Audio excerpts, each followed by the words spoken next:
volatility and so much crazy information coming out, some information that's not completely clear, all that stuff. So do me a favor, please hit the thumbs up button, hit the share button, hit the subscribe button. Shout out what city that you're from. Let me know what city you're from. Also, if you're in Atlanta tonight at 8 p.m., I'm doing an event with Andre C. Hatchett. We're going to go ahead and finish up this event because it's not a big event. We're not letting a lot of people in, but we are going to do a stock market training and also training on Andre's business, which is the mobile notary business and also in real estate. So we're going to have kind of a wealth conversation, an investing conversation. So feel free to come on out. You can go to drboyceatlanta.com. That's drboyceatlanta.com. All right, so let's get it cracking. Let's talk about what's going on in the stock market right now. So I'm reading here and I see that the Dow has rebounded this morning. Now, give me a yes or no. When you got up this morning, did you make some money? Let me know if you were looking at your portfolio. Did you get an up or down? Like, how did it go? I assume most of you went up today. I have not met a lot of people that were making money yesterday, but I'm sure you made money today. And it says here that stocks rallied on Friday as the Wall Street recovered some of the sharp losses suffered in the previous session, which was the worst since Black Monday in 1987. Now, 1987 was a long time ago. I think Dougie Fresh was a teenager in 1987. In 1987, people had just started hearing about Oprah Winfrey. 1987 was such a long time ago. I think Michael Jordan was in his 4th year in the NBA. So 87 was a long time ago. And yesterday was absolutely historic in that it was the worst one-day drop in since 1987. And so my theory is that whenever there's a big drop like that, there's going to be, congressional action. There's, it kind of pushes forward action on behalf of these politicians who don't seem to be able to agree on anything or work together on anything. And so it didn't surprise me when I saw that the market jumped up this morning. My first thought was, okay, what happened? Usually when there is, it's like if you smell smoke in your kitchen. Like yesterday, I burned some popcorn. I don't know, because if I don't hit the popcorn button, I don't know how long it's supposed to cook. So I thought 4 minutes. So I started burning the popcorn, and Alicia came in and smelled this burnt popcorn, and she's like, did you burn something? Did you burn some popcorn? And so, the stock market, it can be compared to that in the sense that, the reason Alicia knew I had burned some food or I had done something, or the reason she knew to ask more questions is because she smelled something. Something was in the air and it told her something had happened. Boyce had messed up, right? So, well, the stock market's the same way. When you see movements in stock prices, it's not that often that you see massive movements or massive hurting of stocks for no reason at all. It doesn't just happen just because it's a Tuesday or just because the sun is shining that day. Usually when there's a massive movement like that, it's because there's some sort of information that's driving that. Almost like if you see a pack of animals, going in the same direction, you're like, okay, what are they reacting to? And you look back and you see there's a lion chasing the pack, and you're like, oh, that's why they're all running, right? Or you go to a movie theater and everybody's running out screaming. A lot of y'all would just start running without even knowing. Right, you would just start running because you're like, whatever reason they're running, it must be a good one, so let me run too, right? So speaking of that connects to something, another phenomenon we could talk about for a second called the herding effect. And herding, one of my dissertation dissertation committee members, David Hirschleifer, was an expert in herding. I think he teaches at a school out in California, Cal State, something. And anyway, so Hirschleifer used to study herding effects. Herding is basically when you just see all these people kind of doing the same thing for no reason. You're kind of seeing lots of people that are that started shutting down their events, not so much because they felt internally that there was a reason to do it, but because they kind of felt like they had to do what everybody else was doing. So if the NBA shuts down, its season indefinitely until they decide to reopen or they suspend the season, and then you see Disneyland shutting down, and then you see, all these other events, NASCAR shutting down. Well, if you got your little business and you got, you're maybe got 1 million customers worldwide or whatever, Well, you're going to shut down too, maybe because you're like, well, everybody else is shutting down, so I guess I better do it too. And so what happens is that, and the reason there's actually theory behind this, like there's research papers written on why they do this, and basically it's to minimize risk. Like, so if I'm a CEO, let's say that I'm looking at this and I'm like, wait a minute, only 30 something people have died from the coronavirus. There's 360 million people in America. 30 something, a number like 35. You have probably had weeks in Chicago where more than 35 people were murdered in that week, right? And so 35 is not a big number. 1,000 infections, 2,000 infections, whatever the number is now, is not a big number. So you may say, the odds of anybody in our establishment catching the coronavirus are about as high as somebody winning the lottery and winning the big one, the big lottery, the Powerball, right? So you might say, yeah, we're not gonna shut down, man. Ain't nobody gonna get no coronavirus up in here, right? But you're seeing that everybody else is shutting down. And let's say that you don't shut down and you get unlucky. And let's say somebody does get the coronavirus because they came to one of your events or they stayed at your hotel or where they were on your cruise ship.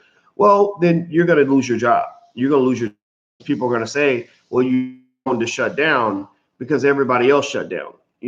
But on the flip side, if nothing happens, let's say nothing occurs, let's say nobody gets the coronavirus in your establishment, let's say the coronavirus isn't a big deal, well, then, nothing will happen on that end, right? So typically there's safety in the herd. That's the point. There's safety in following the herd, because if you go against the herd, you're taking a chance.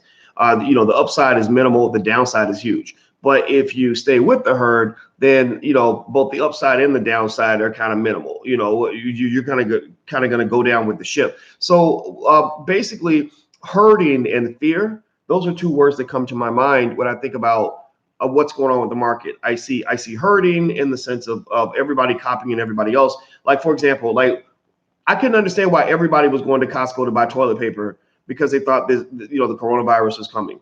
I'm like, why do we need extra toilet? I didn't process it. I'm sure some of you are smart enough to know why everybody needs extra toilet paper or why people are wiping their butts a little more during the coronavirus situation.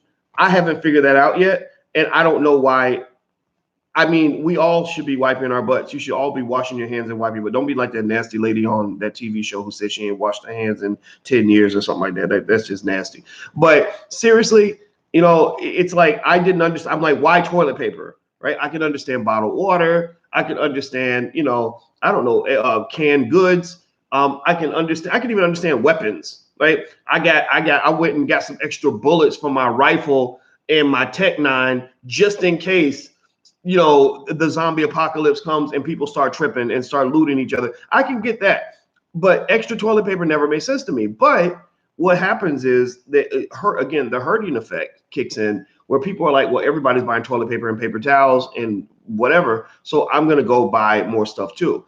And what's interesting is that most of these places where all this is happening are not places that have been heavily affected by the virus. Like, for example, our community, all the Costco shelves are empty, but it's not like there's a legitimate or understandable reason why, right? Because we last I checked, we haven't had any cases in our city. So with that said, do me a favor, hit the thumbs up button, hit the share button, hit the subscribe button. Also, by the way, some of you always ask me, like, what stocks are you buying, things like that. I will give you some stuff, or in terms of the, what I'm doing in general. But also, if you want to know specifically what I'm buying, I actually, for those of you who are in the Black Stock Market program, I created a little section at the bottom of the curriculum called What Dr. Boyce is Buying. And basically, I tell you exactly which stocks I'm buying and exactly why in short videos so you can learn. And then if you want a copy, you can. It's not investment advice, but it's me telling you what I'm buying. So feel free to go to theblackstockmarketprogram.com if you'd like to check that out. That's theblackstockmarketprogram.com. Okay, so here's some of what drove the market yesterday. Basically, airline stocks and Delta and United, stuff like that, they jumped a lot. But I mean, they went so low that even with the jump, they're still nowhere near where they were before all this chaos happened. Nancy Pelosi was personally responsible for probably creating an extra $1 trillion in psychological wealth in the economy. And all she basically said is that me and the rest of these immature brats called congressmen have figured out we've gotten close to figuring out a solution to our differences. We've come close to agreeing on how we're going to deal with this. And she said that, it comes down to testing, testing, testing. Now, the interesting thing about Pelosi is that I think that compared to Trump, Pelosi is seen as the grown up in the room. I think that she is respected more in terms of somebody who knows what they're actually doing in a situation like this. And so basically by Pelosi saying what she said, that caused the market to jump.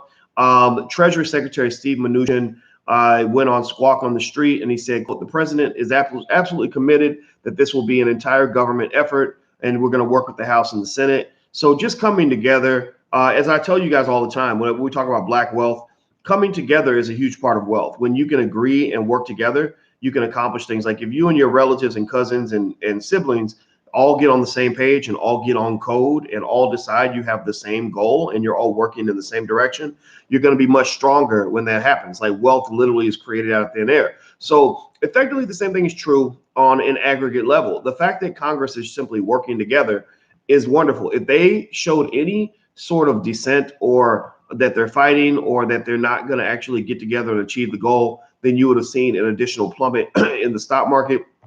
And the interesting thing about these people, these bastards in the government, is that, they own stocks too. They too are sitting around saying, oh my God, my 401k is in the trash. And they're old people, right? So given that they're old and they're heavy investors, means that they don't want to lose money. Like they don't want their portfolio going to garbage, right? So that works in your favor, in my opinion, because effectively that allows you to understand what their motivations and incentives are going to be. Don't make the mistake of believing that these people care about you, because I don't think that they do. I think they care about themselves. So I look at what you care about, and then that helps me predict your actions. I don't assume that you're doing something because you care about me, and that's important to understand when you're trying to interpret the moves of insiders and leaders. Now, in terms of magnitude, this particular drop, like I said, it was the worst since 1987. Yesterday, also, if it had kept going, you would have hit, you would have passed. 1987 was actually far worse. Yesterday, I think we dropped maybe, what was it, 13% or something like that. And in 1987, they dropped 22% in one day, which is just an absolute mortifying amount of decline in the market in a given day. In terms of the past, there have been massive jumps typically right after these drops, and massive drops right after the jumps, largely because the market just tends to overreact. And it's very interesting how that happens. And so Quincy Crosby, chief market strategist at Prudential, says there's been indiscriminate selling, which is a good thing. That's the kind of panic you wait for. Quote, the one concern I've had is it almost seems as if the market has a gravitational force to that December 24th, 2018 low. It feels as though the market wants to go back there. Okay, so he said, so I guess he's talking about something that almost sounds superstitious.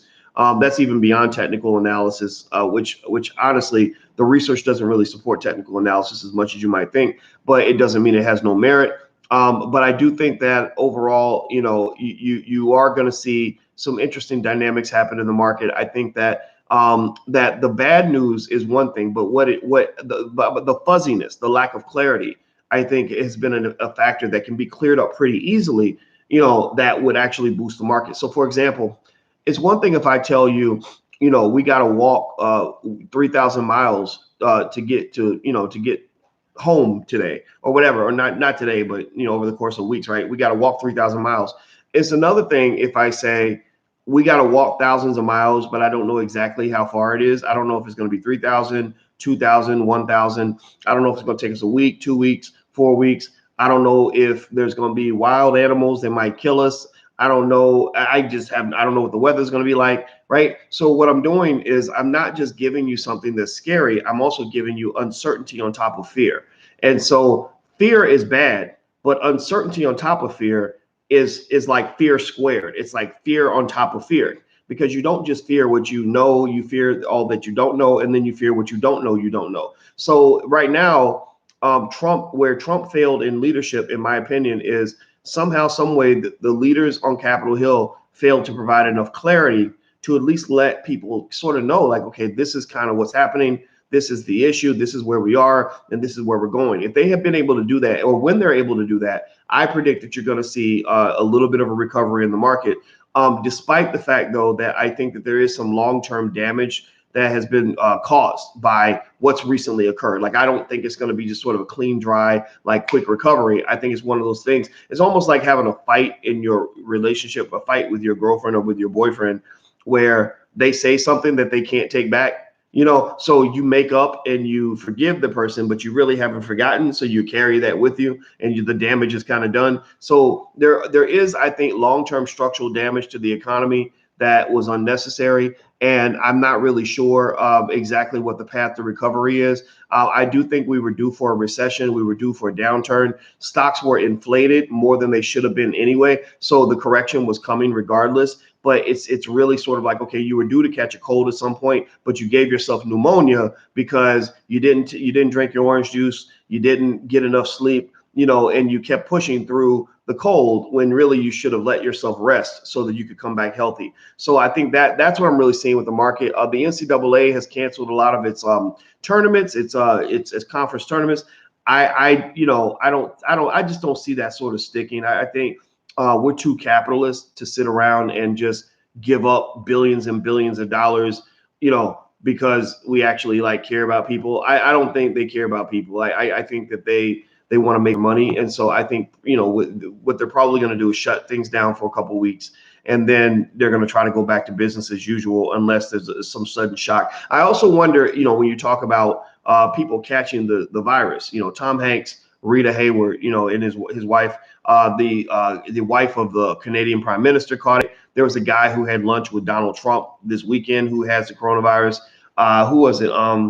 Another famous person that had it. Oh, the basketball player, big dumb idiot. I ain't gonna call him a dumb idiot, but he was acting like a big dumb idiot. Rudy Gobert, who kind of joked about it and went out of his way to touch all the microphones and touch everybody's stuff. And now he got the coronavirus. His teammate got the coronavirus. So it's kind of one of those things where I think people are going to just watch, right? They're going to watch and say, okay, what happens to these people? So if one of these famous people dies, then it's like a rat. Like, it's going to get scary for people because people pay attention to what they can see. But if everybody comes back and they're like, we're fine, like, okay, I got a little sick, I coughed for about 4 days, and now I'm cool, then people are gonna be like, okay, the coronavirus, it's something that people just get and they are okay, and most people are okay. A couple people die, old people die. Kids don't really get it. They said that the virus for some reason is missing a lot of children, which makes a lot of parents feel safer because that you at least you don't have to worry about your kids getting it, right? And so I think the world will go on. I think also what will be interesting is, I know Pelosi mentioned directly addressing one of the biggest weaknesses that our government has, which is the lack of testing. Other countries are testing far more than we are. So the number of reported cases in the U.S. is probably low. It's probably on the low end relative to what the truth is, because we're not testing everybody. So, the fact that she's addressing testing, I like that. I like the fact that she said that. And I think that she was saying that to send a certain message. Like, Pelosi's not a person that shoots from the hip. She's a person that thinks through everything she says. Even when she ripped up Trump's speech, they showed where she was actually preparing the paper so that it would easily rip, so she wouldn't have an awkward rip. So she was actually ripping it a little bit so that when she got up, she could, do this, right?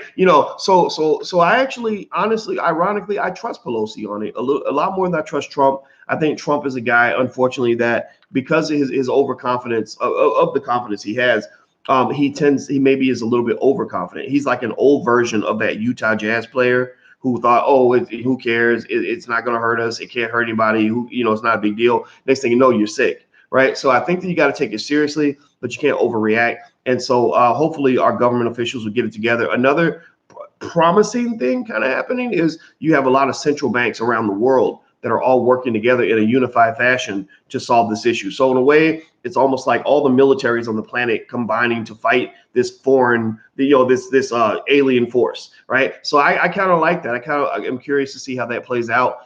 You're still going to have some hard economic times, but that doesn't mean money can't be made. And hopefully, if the leadership is smart enough, we can get out of this thing. So if you want to know more, in terms of how the stock market works and what's going on in detail, not just with this, but just in general in terms of how the market works, that'd be a great time to take a look and do the 30-day trial for just $1 in my stock market investing program. So feel free to go to theblackstockmarketprogram.com, THE. That's theblackstockmarketprogram.com. Please type that in the chat so other people can see it. And also the other cool thing is I'm actually going to post more content in there right now on what stocks I'm buying. So I specifically will tell you what I'm buying in case you want to just pay attention or track what I'm doing. And I'm doing lots of research, and I join all these groups and stuff that kind of give you expert insight. So I think that's important. Research matters because not every sector does badly. Remember, there's always money flowing around the economy, and even the American economy at its worst is still one of the strongest economies on the planet, if not the strongest. So, the only reason it feels bad is because it's relative. Like, you were here and now you're here, but it's still almost like what if you took a person that's 7'5" and you cut 5 inches off their height? Well, they're still a 7-footer. They're still super tall, right? They're just not as tall as they used to be. And that's kind of unfortunately how we tend to view the stock market, is not so much where it is, but we base how we feel on where it used to be. Like, well, we were way up here and now we're down here, and I think you got to be kind of careful about that, because that can kind of make us a little bit distorted in our perceptions. That's just my 2 cents. All right. So by the way, so thank you, Rob Mack, for your donation. I appreciate it. He says no votes until the politicians acknowledge Black people, addresses you fully, and tells you how they are going to fix your poverty. I agree. No tangibles, no vote, not for me. I'm not voting for any of these suckers. Jack's Pro Painters, thank you for your donation. Pair character turning around, waving his hand. There's okay. Sorry, I'm looking at the unified chat, and it literally described like the little emoji that you put up there. So I was reading. I was like, what does that mean? All right, so I'm out of here, guys. Hit the thumbs up button, hit the share button, hit the subscribe button. And you guys have a great day. And it was great talking to you. And if you want to join the stock market investing program and learn more about like exactly what stocks I'm picking, and as well as like all the curriculum, there's so much stuff in there. Feel free to go to theblackstockmarketprogram.com, THE. That's theblackstockmarketprogram.com. So I'm out of here, guys. Take care. Have a great day. And I will see you soon. Bye-bye. Peace.